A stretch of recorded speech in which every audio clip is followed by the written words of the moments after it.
Bonjour, aujourd'hui nous allons parler de livres pour enfants qui sont édités par l'éditeur Hongfei Culture. Hongfei qui signifie en chinois grand oiseau en vol et qui figure nos esprits voyageurs. Une particularité de cette maison, de cet éditeur Hongfei Culture, eh bien c'est qu'il est situé en Seine-et-Marne et même à Champs-sur-Marne, donc tout près de chez nous. Donc raison de plus pour le soutenir.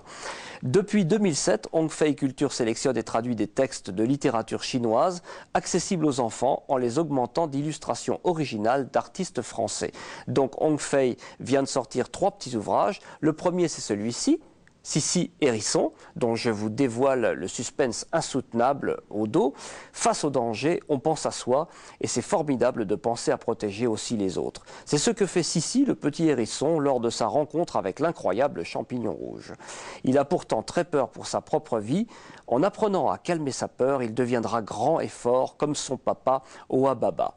Ce conte minuscule, tout mignon, tout tendre, est né d'une relecture contemporaine d'un classique chinois vieux de 2000 ans. Décidément, la Chine n'en finit pas de nous surprendre depuis la nuit des temps. C'est illustré de façon tout à fait délicieuse, charmante. Voilà un exemple. Et surtout, à la fin de cet ouvrage, on trouve 2 pages tout à fait étonnantes. Une page pour les enfants, voilà, j'espère qu'on la voit bien sur l'écran, et une page pour les adultes. Et que contiennent ces pages en particulier? Eh bien justement, les principaux mots de l'histoire, les idéogrammes, avec leur prononciation, la façon dont ils se dessinent et le sens évidemment sont les principaux mots de l'histoire, mais en chinois. Donc c'est une façon d'aborder un petit peu aussi le langage et l'écriture chinoise. Deuxième livre, toujours dans cette collection, chez cet éditeur, Yin la Jalouse. Là aussi des illustrations somptueuses, à chaque fois ce sont des illustrateurs différents. Ici on apprend que Yin la Belle et son mari Pan forment un couple amoureux. Les fleurs de bégonia ravissantes dans le jardin de leur villa en témoignent. Mais ce bonheur parfait s'interrompt avec la mort de Pan. Yin s'étiole de tristesse.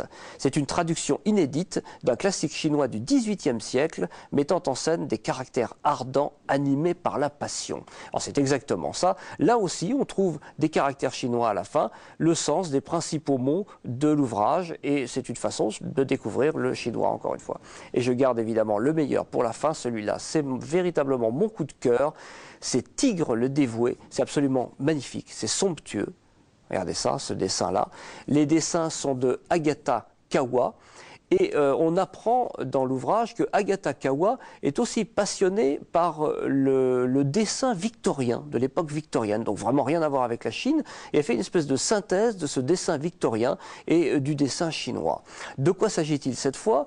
Tigre le dévoué, Yongping, là j'ai toujours un petit peu de mal avec les prononciations des personnages, Fleur de printemps, est la fille unique de la famille Huo. Sa beauté et la bonne éducation qu'elle a reçue la destinent à un mariage heureux, mais la mort infamante de son père en décide autrement.